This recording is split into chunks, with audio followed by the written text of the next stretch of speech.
What is going on, guys? Welcome to day 3 of our fitness journey. Today we are going to be doing legs. Yes, you heard right, legs. We will not be skipping leg day, and neither should you. Skipping legs has kind of become this living meme in the fitness community, but nonetheless, you should never skip legs. Otherwise, you're not going to have a proportionate body. In my case, I try my best. Genetics come into play and a bunch of other factors, but best believe I'm always trying to make them grow, and they're pretty decent. They still have room to improve, but we're getting there. Next, we hopped on to the hamstring curl machine, really focusing on that squeeze and getting that tension.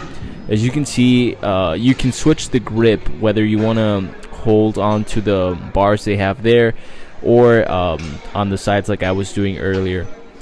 Here's my brother doing his thing there for the hamstring curls. We usually do, on power days, we do 3 sets of 10 reps, and then we just carry it on until failure. So the rep ranges are just guidelines there. Doesn't mean you have to follow them. It's good to have structure, but it's always best to try and if you're feeling good, go for more. So the gym was actually insanely packed, like it's been the last couple of days, but it's also our fault because we're attending at peak time. So we'll try and switch out the schedule to go in the mornings and try and get more machines available.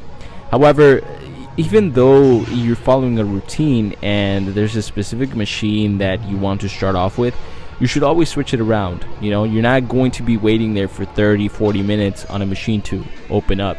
Move on to the next thing and then come back to it. I always incorporate ab training into my leg workouts, and we moved on to the leg raises, which has been a big factor to be able to obtain abs like those that you saw. I attribute it not only to nutrition but also to supersetting ab workouts such as the leg raises and then another type of variation of an ab exercise. So I recommend you pick 3 of your favorite movements for abs and you superset them for about 3 sets. And once again, all of these sets should have rep ranges from 8 to 15 reps, but ideally you want to take it until failure. So do as many as possible until you really can't anymore, until it burns, and then move on to the next one. So as you can see, this is another variation of the exercise for abs that I enjoy doing, and because of lack of time I wasn't able to choose another ab exercise, so I kind of did a variation of the leg raises by doing single leg raises. And I also wanted to do this because I wanted to show you guys that if you are still a beginner in the gym but you want to give these a try, however you are not able to do the leg raises all the way, you can do it with your knees like this bent, and it will still work out your abs pretty well. So take it until failure and just go for it, really. Never be afraid to try new things. Always remember to be safe, and just be aware of the progression and always strive for more. So an example of that is my brother here is not able to do the leg raises yet, but he moved on to the machine here for abs. So there really isn't an excuse to not hit the abs. There are so many machines out there that can definitely work them out for you. And a lot of people say that abs are built in the kitchen, and that is true, but you also have to work out the muscles just like any other muscle in the body. So next thing, we moved on to the Romanian deadlifts to work on the hamstrings. Same thing, we take these until failure. You choose a weight that's pretty heavy. That is why we divide the days between power days, where you go heavy, and hypertrophy. So this is leg day power. With this specific movement, you want to make sure it's always controlled so that you are not hurting your lower back and that you keep your legs as straight as possible. That's what's going to make sure that you feel it on the hamstring and not any other location. So next thing, we moved on to one of my favorite leg exercises on any leg day, of course, which is the leg extension. As you can see there previously on that clip, I am just a few pounds shy from being able to do the full stack on this machine. So feeling pretty proud of myself, and once again, just like any other exercise, taking it until failure and really trying to push yourself. Always strive for progressive overload. If you did 150 pounds on this machine or whatever last week, the following week you should always attempt 155, and so on and so on. So you progressively add more weight or more reps or more sets to make it more difficult, and that way you are progressively improving, thus the name progressive overload. You're adding more weight, you're adding more challenges to your workouts. Here you see my brother, he's doing a great job here controlling the movement and really feeling that squeeze.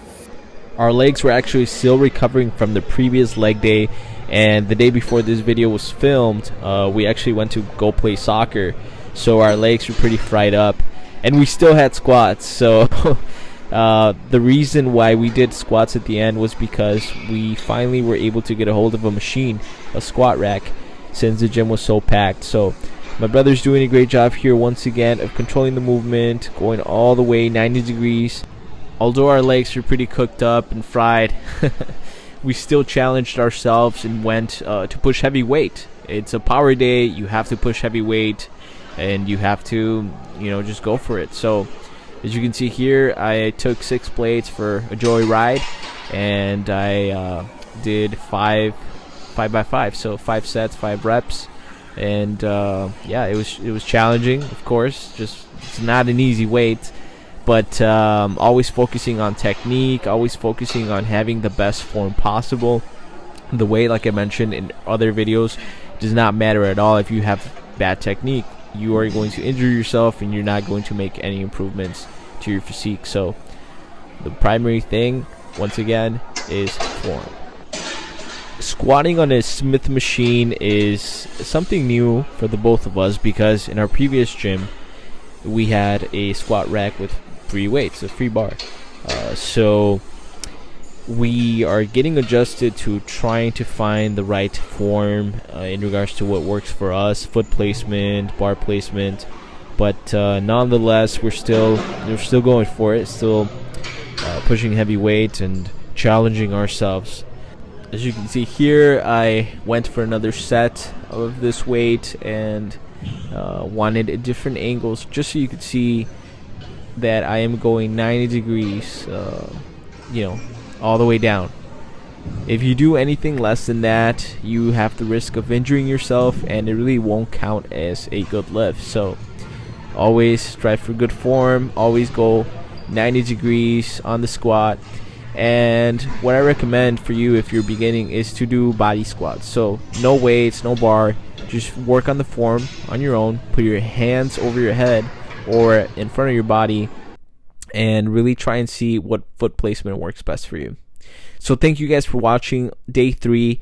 We will see you guys tomorrow. Peace.